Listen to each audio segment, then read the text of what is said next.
출애굽기 마지막 장 40장에 성막이 완성되어지고 하나님의 영이 그 가운데 충만했다. 여러 번 말씀을 드렸어요. 제가 그렇게 강조하는 이유가 있습니다. 출애굽기의 그 마지막 부분과 레위기가 연결되어지고 있기 때문에 굉장히 성격이 다른 책처럼 보여도 출애굽기와 레위기는 굉장히 중요하게 연결되어진 책이다라는 것을 여러분에게 리마인드를 계속 시켜드리기 위해서 그 말씀을 여러 번 드렸습니다. 그 하나님께서 영으로 그 성막 가운데 임재해 계시는 그 상태에서 회막으로 혹은 성막이라고도 부를 수 있죠. 그곳으로 모세를 부르셨다는 말씀이 레위기 1장 1절에 바로 연결이 되어지죠. 그래서 하나님께서 모세를 부르셔서 처음 하신 말씀이 5가지의 제사를 쭉 말씀하셨어요. 자, 레위기를 지금 우리가 5주째 지금 말씀을 쭉 나누는데 이게 보통 일은 아닙니다. 레위기의 말씀을 주일 예배에 나누게 되었다. 이게 보통 일이 아니에요. 여러분들이 그 말씀을 귀를 기울이고 들으려고 한다. 보통 일이 아니에요. 보통 일이 아닙니다. 정말. 여러분들이 오늘도 하나님께서 예비하신 말씀이 무엇인지를 귀를 기울이는 가운데 이게 우리와 관계없는 말씀이 아니라 오늘 이 시대 속에서도 우리에게 생생하게 전달하시고자 하시는 하나님의 놀라우신 뜻이 있다라는 것을 생각하고 말씀에 귀를 기울이는 시간이 될 수 있기를 바랍니다.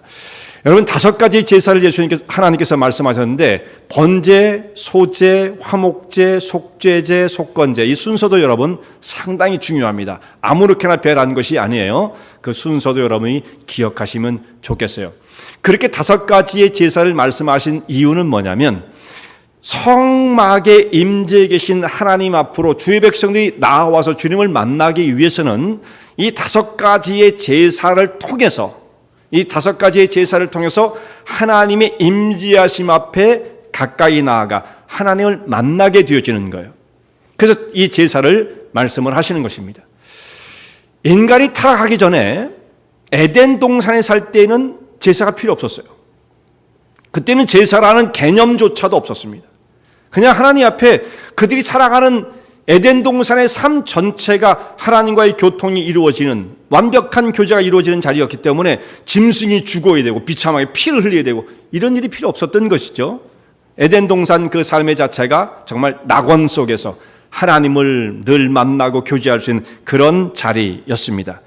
그러나 인간이 범죄를 하고 나서 죄의 가운데 빠지고 하나님과의 관계가 어떻게 되었습니까? 원수의 관계로 변하게 되어져요. 하나님의 형상대로 지은 바 되었다고 하는 사람이 이 하나님의 형상은 다 잊어버리고 깨어지고 하나님과 원수의 자리로 떨어지고 만 것입니다. 죄가 그렇게 무서운 거예요. 별것 아닌 게 아니에요. 늘 일상 속에 있는 일이 아니라 정말 엄청난 것입니다. 자, 그렇게 죄인들이 하나님 앞에 멀어졌지만 제사를 통해서 죄가 가리워지고 사함을 받으며 하나님 앞에 나아갈 수 있는 길을 열어주신 것입니다. 우리 지난주까지 해서 쭉 제사법을 말씀을 나누는데 대단히 중요한 의미를 가지고 있는 거죠. 한 가지 한 가지 딱딱해 보이지만 그러나 절대로 딱딱한 것이 아니고 그 속에 담긴 의미가 깊었다는 것을 우리가 깨닫게 되었습니다. 그런데 그 제사를 드릴 때 이제 제사를 어떻게 드리냐면 우리가 성막에 가서 내 마음대로 제사를 드리는 게 아니라 그 제사를 이끌고 인도하는 제사장이 필요한 거예요. 제사장은 하나님과 사람을 연결시켜주는 중보자의 역할을 합니다. 우리 마음대로 하나님 앞에 가서 제사를 드리고 그렇게 할 수가 없는 거예요. 그런데 한 가지 의문이 생기죠. 여러분들이 지금 여기까지 말씀을 하실 때 제사 그러면 출애굽기 레위기 이 1장 번제를 말씀하시기 전까지는 그럼 제사가 없었단 말인가? 그렇지는 않죠. 제사는 있었습니다.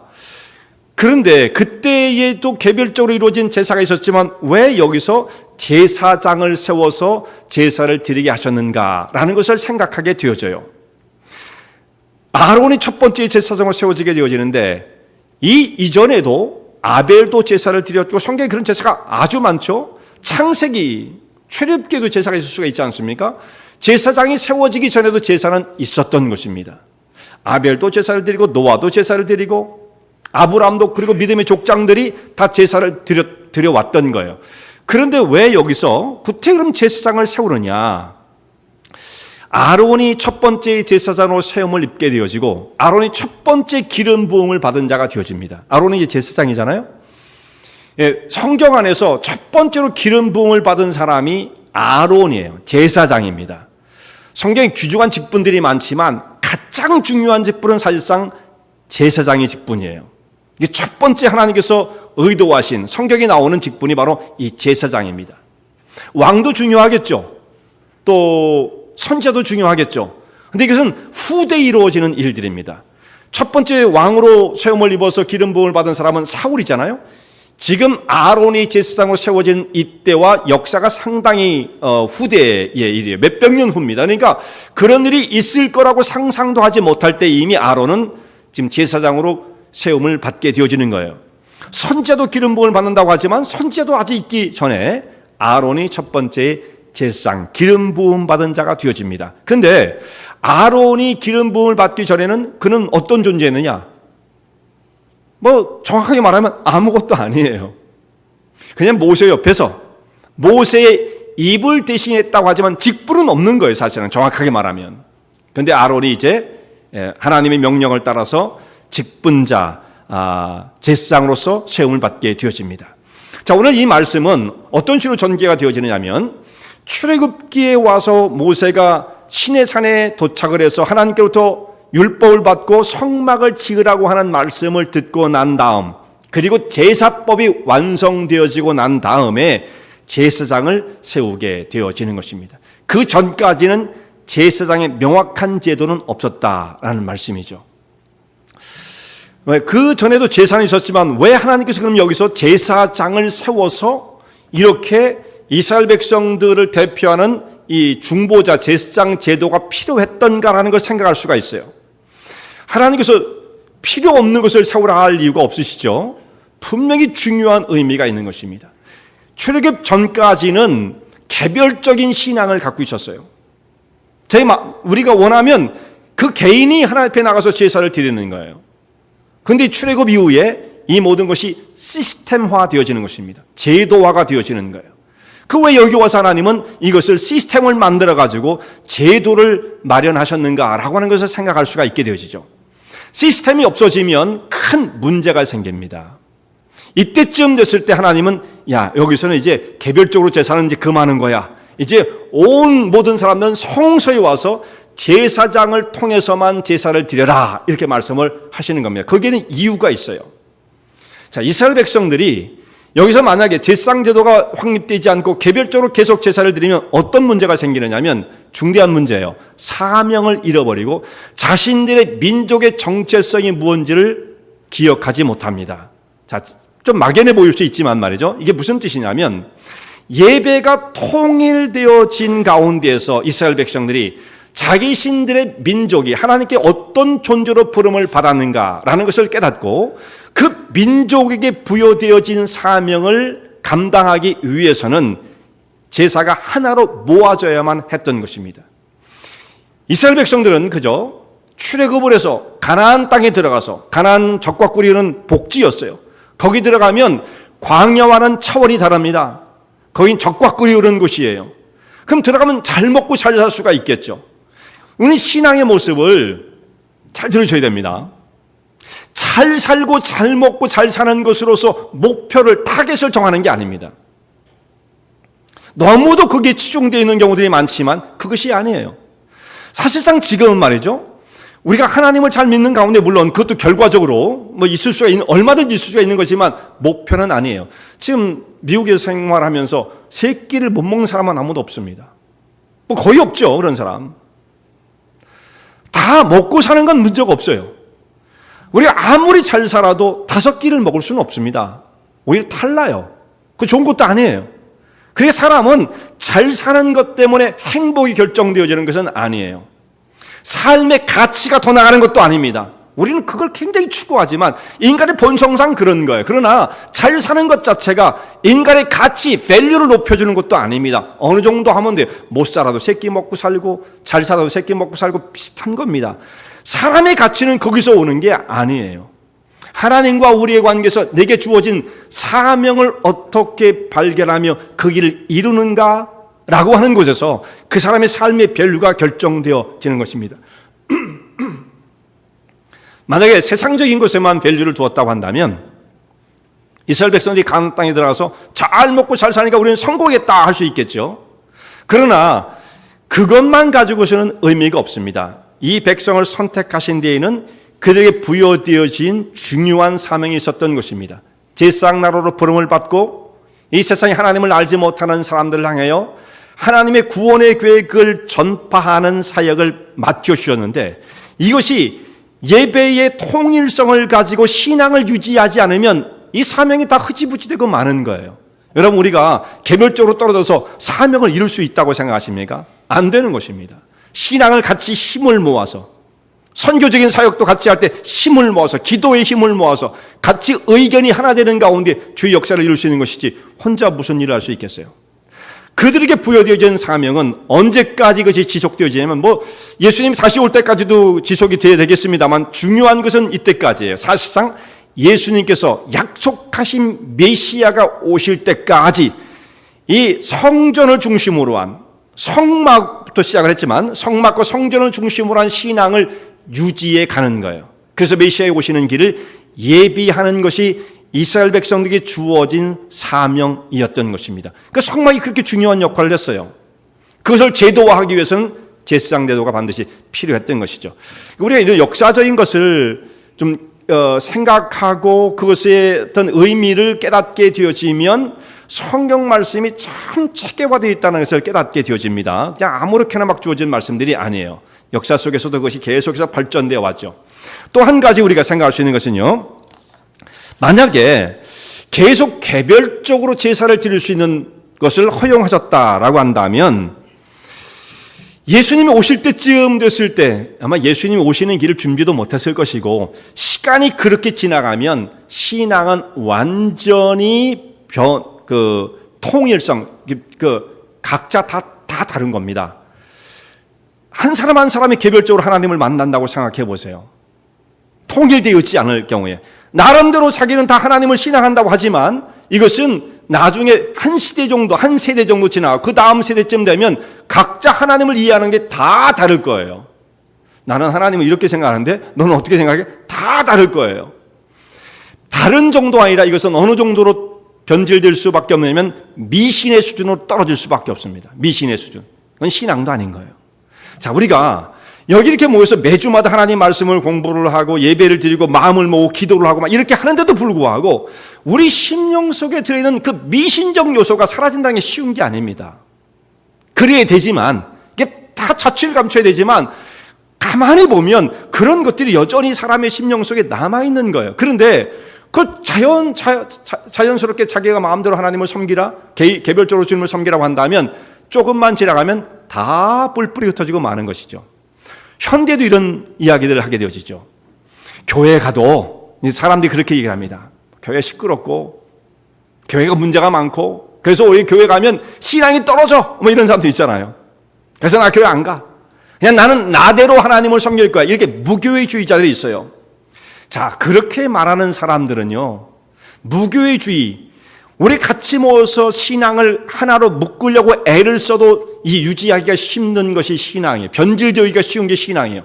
자기 혼자 개인적으로 산속에서 혹은 들에 가서 팍에 가서 하나님을 만난다? 이건 있을 수 없는 일입니다. 무교회주의자, 있을 수 없는 거예요. 하나님의 교회 출석하는 것도 좀 멀어지게 되면 신앙이 변질을 가져오게 되어지죠. 그래서 하나님 여기에서 시스템을 만들어서 신앙의 체계를 세우고 동질화를 또 갖게 하면서 이것이 주님 오신 날까지 보존되게 하신 그런 의도를 가지고 제사장대를 확립하게 하셨던 것입니다.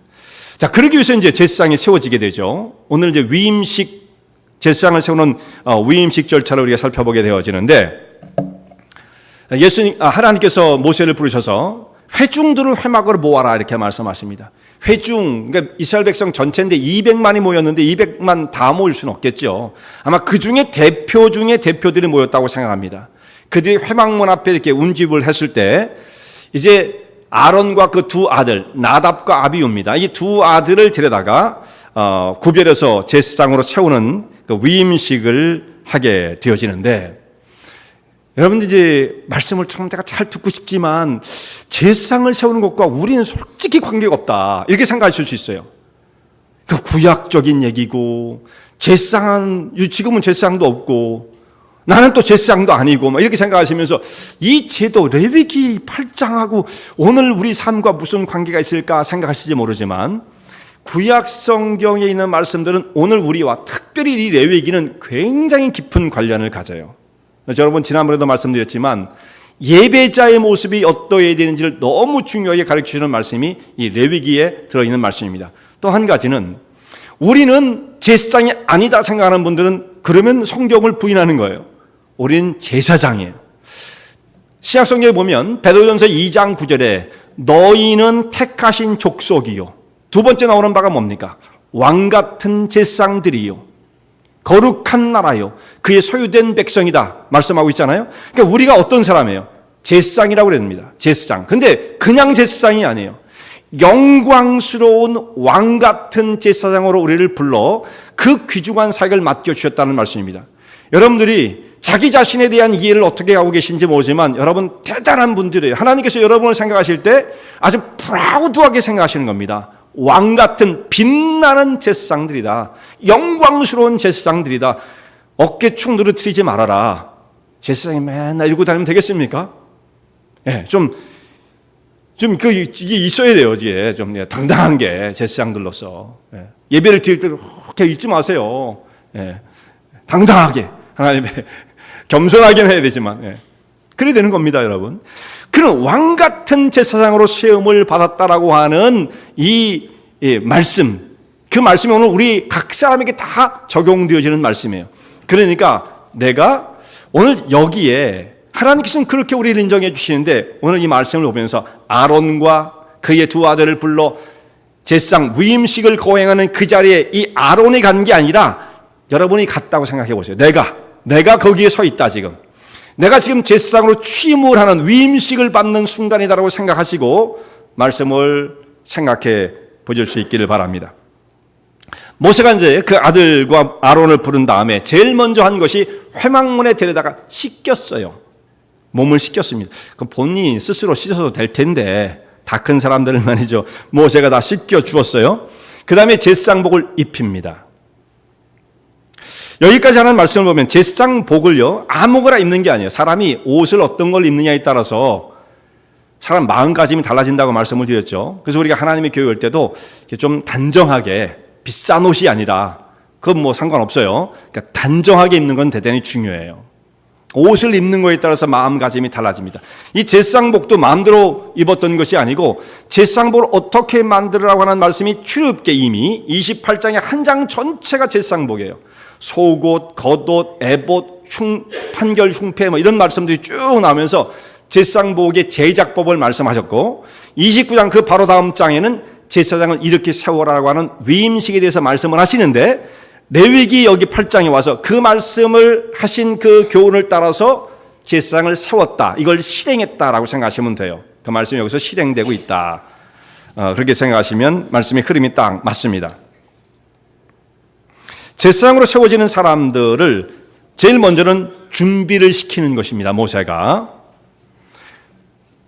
물로 씻기고 옷을 입힙니다. 그 다음에는 관유를 그 사람에게 부어요. 제일 먼저 기름 부음을 받은 사람이 성경에 누구냐? 아론입니다. 아론 중요한 사람이에요. 실수가 많고 아론이 좀 문제가 있었던 사람이긴 합니다만 화물이 없는 사람이 사실 어디 있겠어요. 문제가 있었던 사람이 과거에 큰 실수가 있었어요. 그럼에도 불구하고 아론을 하나님은 제일 먼저 기름 부음을 받은 사람으로 세웠다라는 거 이거 참 의미가 있어요. 아론이 그래서 기름 부음을 받습니다. 그 다음에는 위임제로 드려지는 수양의 피를 아론과 그의 아들들에게 뿌리게 되어집니다. 자, 첫 번째 물로 씻는 것. 물로 씻는 것은 무엇을 의미하겠습니까? 우리가 씻는 것은 청결을 위해서 씻는 거죠. 물은 너무너무 중요한 여러 가지 기능이 있습니다. 우리의 몸 전체를 구성하는 것에 수분이 제일 많죠. 그래서 물을 많이 마셔야 돼요, 우리가요. 그런 가운데서 먹기 위해서도 물이 중요하지만 물이 없으면 씻지를 못하죠. 씻는 거, 물로 다 씻는 거잖아요. 그러니까 여기서 물로 씻긴다라는 것은 우리에 있는 모든 더러움을 씻겨내고 정결케 되어진다는 의미가 되어지는데, 그래서 제사장들은 제사장 위임식 끝나고 제사를 드리러 갈 때 물두멍에서 항상 손과 발을 씻지 않았습니까? 물로서 씻는다. 정결의 의미예요. 곧 하나님 앞에 나아가기 위해서는 우리의 모든 허물과 죄악이 씻겨져야만 하나님 앞에 나아갈 수가 있어요. 근데 여러분, 물은 상징일 뿐입니다. 물로 씻는다고 우리가 더러운 것이 없어지지는 않죠. 손에 묻은 것 정도는 씻을 수 있을지 모르지만 우리 영혼 속에 있는 것은 씻을 수 없습니다. 어떻게 해야만 씻을 수가 그것이 가능해져요? 하나님 앞에 회개하고 자복함으로써 그리스도 안에서 자기가 심령이 죽고 새롭게 태어나는 것을 통해서 우리 죄가 사함을 받는 거예요. 물로 씻는 것은 그냥 상징일 뿐입니다. 여기서 이 물로 씻는 것은 말하자면 이스라엘 백성들이 홍해를 건넜던 그 모습처럼 이 세례를 의미한다라고 생각할 수가 있어요.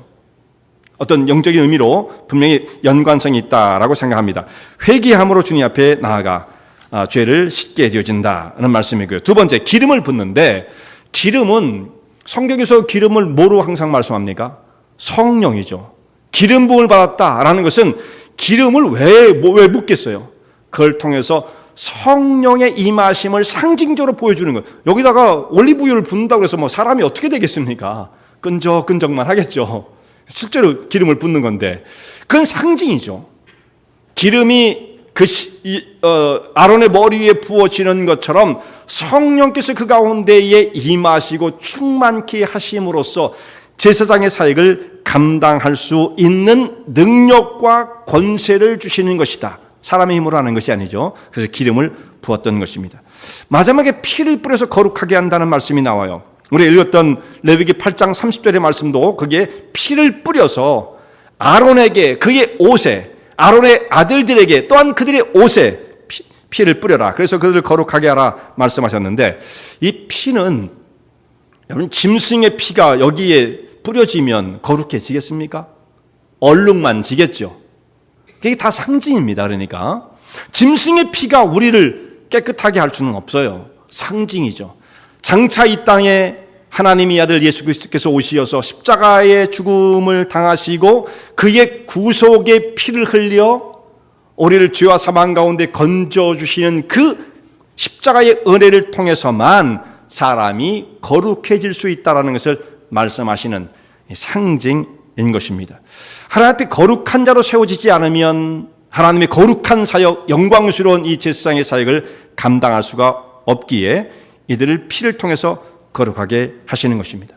그 다음에 이제 속죄제를 드립니다. 우리가 제사를 쭉 드렸기 때문에, 우리가 제사를 쭉 공부를 해왔기 때문에 속죄제가 어떻게 드려지는지 우리 바로 지난주에 살펴봤던 말씀이죠. 여러분이 기억을 할 것이라고 생각합니다. 속죄제의 가장 중요한 의미는 나는 하나님 앞에 설 수 없는 자입니다. 아론이 죄인이죠. 아론은 문제가 많은 사람이었어요. 우유부단하고요. 아론은 이스라엘 백성들이 이끌어 우상 숭배 가운데 끌어들여 주동하진 않았어도 그걸 막지 못했던 사람이, 아론은 문제가 많은 사람이에요. 그러니까 뭐 그의 아들도 마찬가지고 모든 사람이, 이 세상에 문제 없는 사람이 있어야지 어디 있겠어요. 문제가 있죠. 문제가 있어요. 저도 문제가 있고 다 있어요. 그런 사람들이 하나님의 어떻게 거룩한 사역을 감당할 수가 있는가? 그러므로 죄인됨을 철저하게 고백하고 구속, 죄의 사함을 받아야 됩니다. 그래서 속죄제를 드리는 거예요. 하나님, 저는 근본적으로 내 심령 속에 하나님을 반역하는 죄가 있습니다. 이 모습으로 어떻게 하나님의 영광스러운 사역을 감당할 수 있습니까? 제 죄를 사해 주시옵소서라고 고백하며 드리는 제사가 속죄제가 되어지죠. 속죄제를 드린 다음에 번제를 드립니다. 번제의 의미는 가장 중요한 게 뭐라고 그랬어요? 헌신이라고 그래요. 전신. 제사장은 이스라엘 백성을 대표하고 하나님의 그 중간에서 하나님과 연결시켜준 중보제의 사역을 감당하는 사람인데, 이 사람이 사사로운 것에 이끌려서 자기 어떤 개인적인 일로 인해서 하나님의 사역이 막혀진다고 한다면 이건 큰일 나는 거죠. 그러니까 전적으로 드려진, 헌신되어진 자라는 것을 의미하는 바로 번제를 드리는 겁니다. 제가 앞으로 어떤 일이 닥친다 할지라도, 고난이 온다 할지라도, 손해보는 일이 있다 할지라도 나의 모든 생애가 주님께 바쳐진 것으로서 이 사역을 충성되게 감당하기 원하며 그 고백을 담아 번제, 헌신의 제사를 드리는 거예요. 이 절차가 끝나면 이제 비로소 위임제를 드려요. 위임제. 이게 이제 앞에 있는 것은 사실상 그 서론에 속하는 것이라고 볼 수가 있고, 여기에 위임제를 드리는 것이 위임식의 가장 본론이 되어지겠죠. 위임식을 때 수양을 잡아서 그것을 제물로 삼게 되어지는데, 위임식은 일종의 화목제 중에 한 분류 속에 들어가는 것이다. 말씀을 그렇게 분류할 수가 있습니다. 아론과 그의 아들들이 수양의 머리에 안수를 하고 모세가 수양을 잡아서 이제 이 피를 받아가지고, 중요한 말씀이 하나 나오고, 또 하나는 조금 읽기에 글쎄 좀 이렇게 어색한 말씀이 하나 나와요. 그게 뭐냐면, 여러분이 성경 읽는 가운데 조금 이상하다 그런 생각이 들지 않았습니까? 아론의 오른 귓부리에 피를 바르고, 오른손 엄지손가락에 피를 바르고, 또 심지어는 말이죠, 오른발 엄지발가락까지 피를 바르라. 그래서 평상시에 이 말씀을 청년 시절에 읽으면서 참 말씀 특이하다, 참 말씀 특이하다 그런 생각을 많이 했었어요. 왜 피를 엄지발가락에 바르라 이렇게까지 말씀을 하셨을까? 자, 오른쪽입니다. 오른손, 오른귀, 오른발, 발가락. 거기 피를 바르라고 하시는 것은 왜 손 전체를 바르라고 안 하고 이 손가락 끝에 엄지손가락만 바르라고 하셨을까? 성경에 이제 피를 받아가지고 그 제단에 피를 바를 때 보면, 분향단에, 번제단에 피를 바를 때 보면 번제단에 피를 확 쏟는 게 아니에요. 그 피를 쏟으면 어떻게 되겠습니까? 그래서 그 피를 찍어서 번제단의 뿔에 바르는 겁니다. 향단에도 뿔에만 살짝 바르면 돼요. 그러면 뿔에 바른 그 뼈 쪽 튀어나온 그 부분이 그걸 통해서 전체가 피가 발라졌다라고 의미를 부여하는 거예요.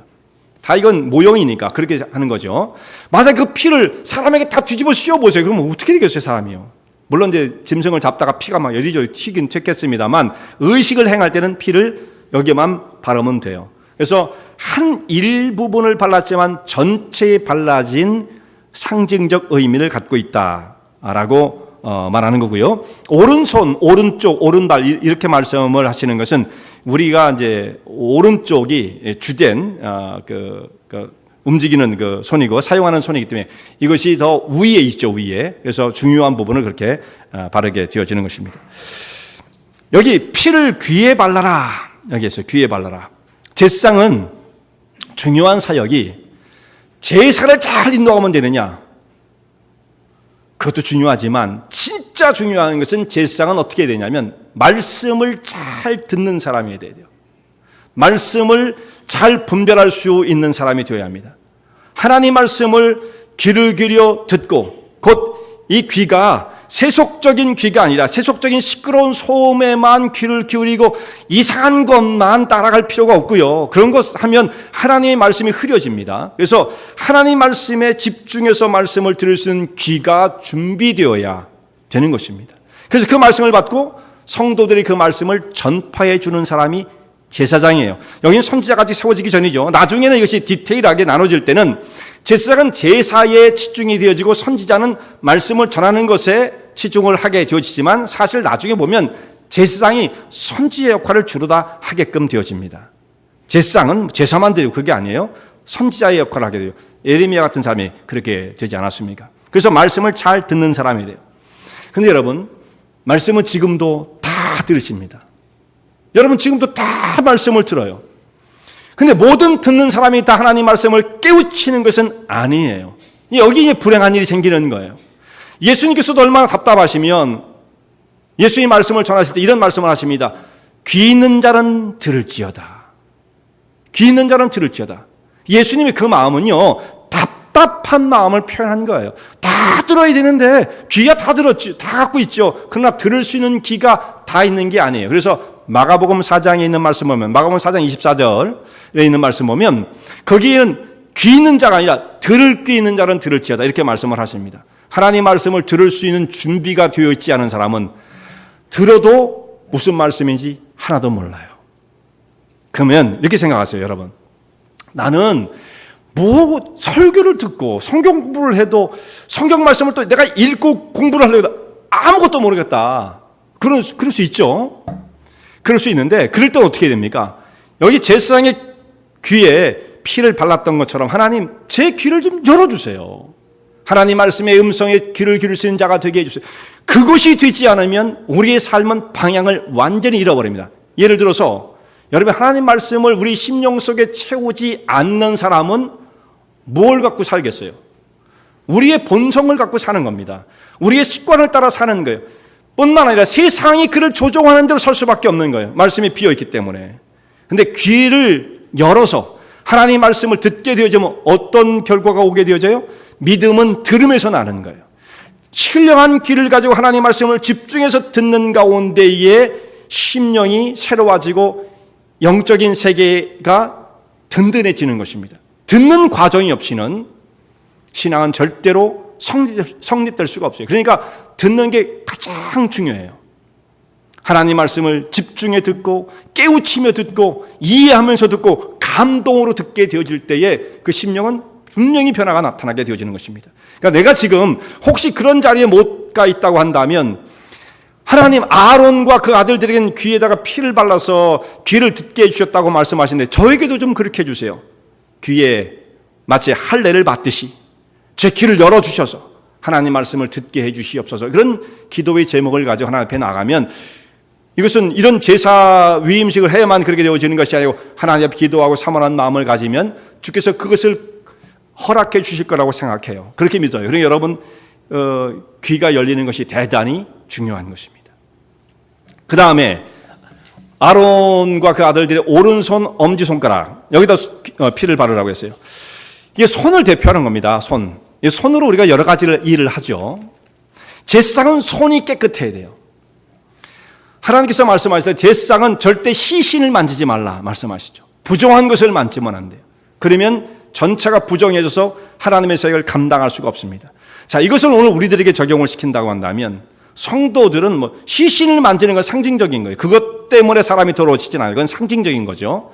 지금 우리가 나의 이 세상에 살면서 눈 한번 찔끔 감고 손을 내밀면 내게 이득이 주어질 수 있는 것들이 있을 수가 있겠죠.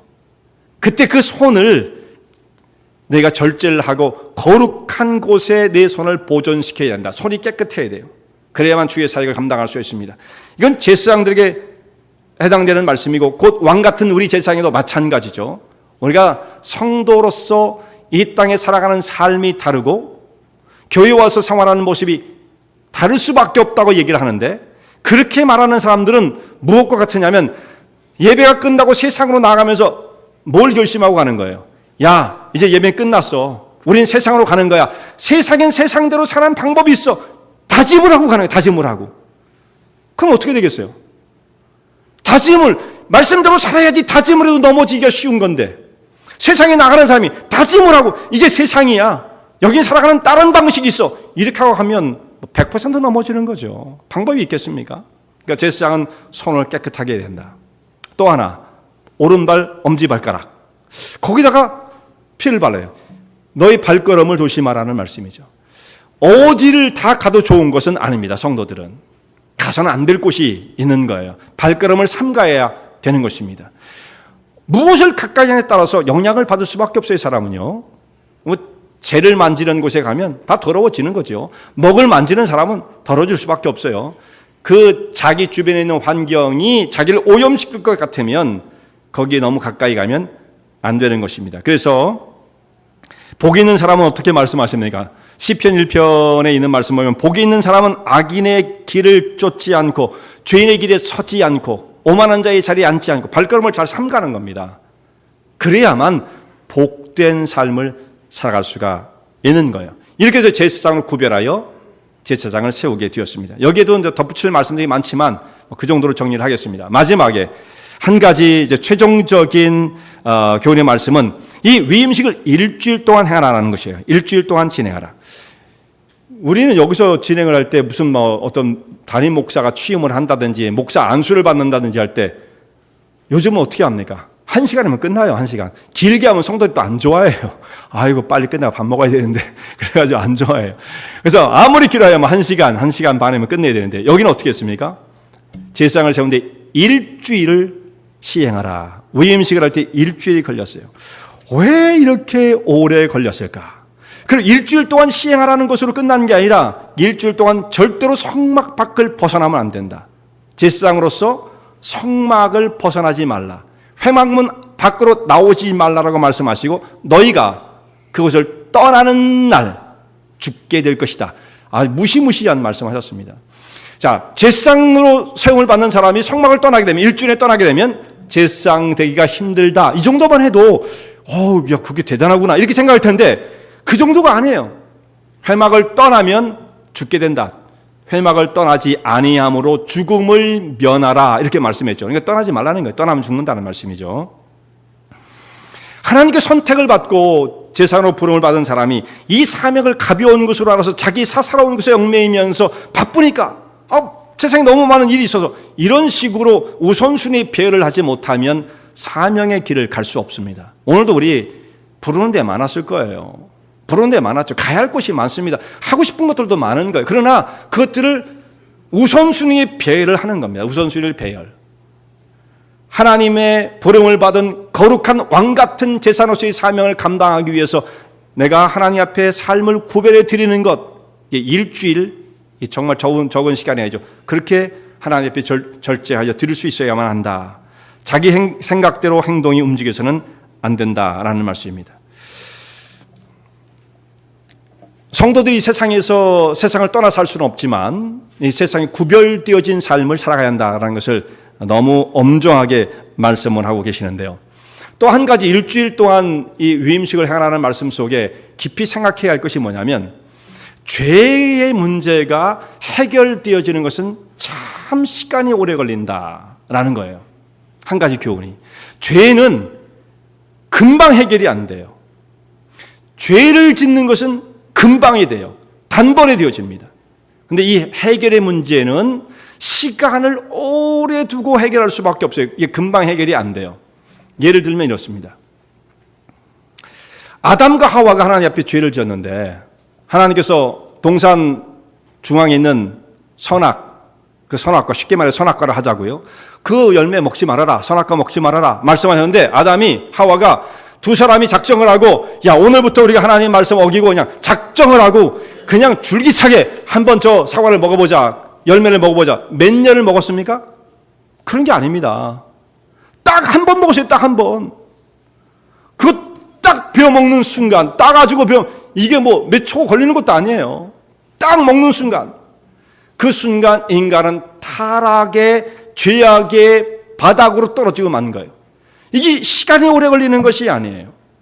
그 결과가 얼마나 비참했는지 아십니까? 우리가 하나님의 거룩한 형상대로 지음을 받았다고 하고 하나님께서 사람을 지으시고 난 다음에 제6일째의 창조가 끝났을 때 사람이 활동하는 모습을 보니까 다른 것도 다 좋았지만 이야 정말 좋다. 심히 좋았더라. 가장 좋으셨어요. 하나님께서요. 하나님의 창조의 역사는 정말 조화롭고 보기도 너무도 아름답고 정말 유쾌한 것이었어요. 거기에 우리가 살 수 있었다고 한다면 놀라운 축복이죠. 정말 아담과 하와 그런 축복을 받았습니다. 그런데 죄가 세상에 딱 들어오니까 어떻게 되죠? 거기가 완전히 암흑으로 변하는 것입니다. 하나님과 원수의 자리로 떨어지고 마는 거예요. 에덴 동산을 쫓겨나고 마는 것입니다. 하나님의 형상대로 지음받은 거룩한 형상이 깨어지고 이그러지는 거예요. 더 이상 하나님의 거룩을 사람 속에 담을 수 없는 상태가 되어지고 만 거예요. 그게 뭐를 했기 때문에 몇 년 동안 죄를 지은 게 아니에요. 딱 한 번입니다. 딱 한 번. 죄가 그렇게 무서워요. 우리는 죄를 너무 가볍게 여겨요. 왜 그렇다고 말씀드렸어요? 우리 일상이니까. 죄를 떠나 살 수는 없으니까. 아주 쉽게 여기는 거예요. 그리고 우리가 그 귀에만 나만 하는 얘기가 그거예요. 나만 그러나 그런다고. 나만 그러나. 이게 아주 나쁜 습관이죠. 그건 죄인들의 아주 이건 태생적인 본성이 그거예요. 나만 그러나. 아담도 그랬고 하와도 그랬지 않습니까? 제가 그랬나요? 제가 그랬죠. 뭐 이러면서 다 핑계를 대지 않습니까? 이게 죄인의 아주 완악한 자의 모습인 것입니다. 나만 그러나. 죄의 문제는 자기의 문제죠. 자기의 문제. 남도 죄인이긴 하지만 남 탓할 거 없어요. 나의 문제인 것입니다. 그런데 이 죄의 오염 속에 살아가는 이 사람을 건져 거룩한 백성 만드는 것은 시간이 오래 걸려요. 얼마만큼 걸리십니까? 얼마만큼 걸리게 되어집니까? 하나님의 아들이 이 세상에 오셔서 죄의 심각성을 보여주는 거예요. 하나님의 아들이 이 세상에 오셔서 육체를 입으시고 이 세상에 오셔서 직접 정결한 삶을 살아가시다가 마지막에는 십자가에 못 박혀 처절한 모습으로 목숨을 빼앗기셔야 되는, 피를 흘리고 고통을 호소하며 비명 속에 죽으시는 그 죽음을 맛보셔야만 이 죄가 해결되어지는 것입니다. 짓는 것은 순간이에요. 근데 하나님이 메시지이시면서도 불구하고 하나님 못하실 게 없잖아요. 근데 그 위대하신 하나님도 죄를 해결하시는 문제는 간단하지 않아요. 그냥 되는 게 아닙니다. 하나님이 처절한 고통을 다 경험하시고 십자가의 그 비참함을 다 체험하셔야만 죄의 문제가 해결되어진다는 것, 이것을 깊이 생각해야 합니다. 일주일간 위임식 사실은 별것도 아닙니다. 자, 일주일이라는 것은 이건 사실은 7일간의 완전수를 의미하는 거죠. 사람이 정결케 되어지는 것, 하나님의 사람으로 세워지는 것은 오랜 시간을 요하는 것이다. 타락은 순간이나 그 사람이 거룩하게 되어진 것은 오랜 시간이 걸리는 것이다 라고 말씀하시는 거예요. 십자가에서 고난을 당하시기까지 하셔야만 죄가 해결되어진다. 여러분, 근데 이 예수님께서 죄를 해결하기 위해서 십자가에 죽으셨다라는 것은 두 가지의 의미를 갖습니다. 오늘 여기 말씀과 연관시켜 볼 때 하나는 죄의 세력이 그만큼 무시무시하다라는 거예요. 절대로 가벼운 것이 아닙니다. 죄는 무시무시한 것이다. 정말 혐오스러운 것이다. 인간을 완전히 파괴시키는 것이다 라는 것을 말씀하고 있는 것이고요. 또 한 가지는 죄인들을 향한 하나님의 사랑과 은혜는 죄의 세력보다 훨씬 더 크다라는 거예요.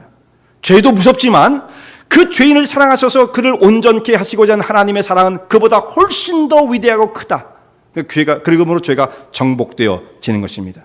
우리는 왕같은 제사로 부름을 받았어요. 왕같은 제사장, 프라우드함을 여러분 경험을 하셔야 됩니다. 우리에게 맡기신 하나님의 사명이 있습니다. 이 사명을 어떻게 이룰 수가 있습니까? 하나님 앞에 온전히 바쳐진 자의 모습으로 구별되어진 삶을 살아가게 되어질 때 주의 역사를 이루게 되어집니다. 이 사명을 깨닫고 충성의 길에 서시는 주의 종들 되시기 바랍니다.